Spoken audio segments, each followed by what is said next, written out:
Today word of God, దేవుని యొక్క వాక్యము నీతో ఏం సెలవిస్తుంది? దేవుడు తన యొక్క వాక్యం ద్వారా నీతో ఏం ప్రమాణం చేస్తున్నారో the book of chapter Proverbs 4:26 మీకు ఏం తెలియజేస్తుంది? నీవు నడుచు మార్గమును సరళము చేయము, అప్పుడు నీ మార్గములన్నీ స్థిరములగును అని దేవుడు తన యొక్క వాక్యం ద్వారా నీతో మాట్లాడుతున్నారు. Ponder the earth the path of the feet and let all the ways be established. నీవు నడుచు మార్గమును సరళము చేయము, ఎప్పుడైతే నీ మార్గమును సరళం చేస్తావో అప్పుడు నీ మార్గములన్నీ స్థిరములగును అని దేవుడు వాక్యం ద్వారా మాట్లాడుతున్నారు.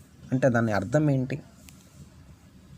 నువ్వు నడుచు మార్గము అంటే నువ్వు చేస్తున్నప్పుడు, నువ్వు పని చేస్తున్నప్పుడు, ప్రతిరోజు డైలీ పని చేస్తున్నప్పుడు, జాబ్ చేస్తున్నప్పుడు 30 రోజులకు కష్టపడతాడు. 30 రోజులు కష్టపడినప్పుడు ఆ పని, ఆ యొక్క మనిషి ఎవరైతే కష్టపడి పని చేస్తారో ఆ మనిషి ఆ దేవుడు తన యొక్క దయ చొప్పున సహాయము చేస్తే తప్ప తనకు జవాబు రాదు. నీవు నడుచు మార్గము అంటే అతను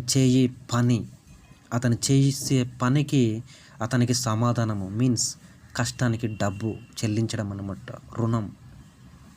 ఒక వ్యక్తి పని చేసినప్పుడు తనకు ఇచ్చే జీతము అంటారు.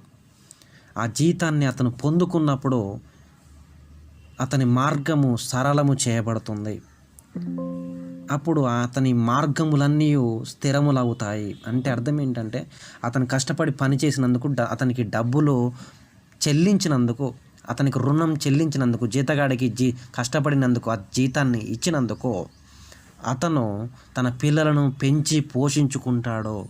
వారికి చదువులు చెప్పించడము, వారికి ఫుడ్ మెయింటెనెన్సు, తిండికి, బట్టల కోసము, వారిని పెంచి పెద్ద చేయడంలో వారికి సహాయము చేయడము, డబ్బు విషయంలో సహాయము చేయడము. లేకపోతే వారికి ఎదుగుదల ఉండదు. వారికి ప్రయాణాల్లో సహాయానికి డబ్బు అవసరము. వారి ఫుడ్ తినడానికి డబ్బు కావాలి.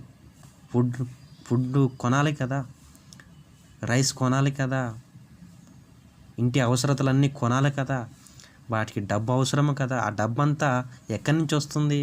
అతను కష్టపడినప్పుడు, అతను నడిచి అతను కష్టపడి వచ్చిన దానికి డబ్బు చెల్లించినప్పుడు, ఆ డబ్బు అతని యొక్క పిల్లల కోసం అతని ప్రయాణాల్లోనూ ఆ డబ్బును ఖర్చు పెట్టినప్పుడు ఆ పిల్లలు సంతోషిస్తారు.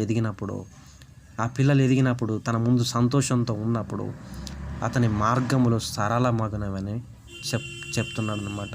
అతని చేసిన కష్టానికి సమాధానం వచ్చినప్పుడు సంపద, డబ్బును ఆ యొక్క యజమాని డబ్బు ఆ యొక్క ఆ మనిషికి, కష్టపడిన వారికి డబ్బు ఇచ్చినప్పుడు అతను సంతోషిస్తాడు. ఇంకను ఏంటంటే ఎంత కష్టపడినను సమాధానం లేకపోయినట్లయితే అతనిలో ఏదైనా పాపం ఉన్నదేమో, అతను ఏదైనా డిస్టర్బెన్స్లో ఉన్నాడేమో, సర్టిఫికేట్స్ ఇష్యూస్లో ఉన్నాడేమో, ఇతరులను గాయపరిచినందుకు సమాధానం లేకుండా ఉన్నాడేమో, నీతిగా యథార్థంగా జీవించట్లేదేమో, అందుకొరకనే అతని మార్గంలో అతనికి ఎదుగుదల లేదేమో, అతని మార్గములు సరళము చేయబడలేదేమో.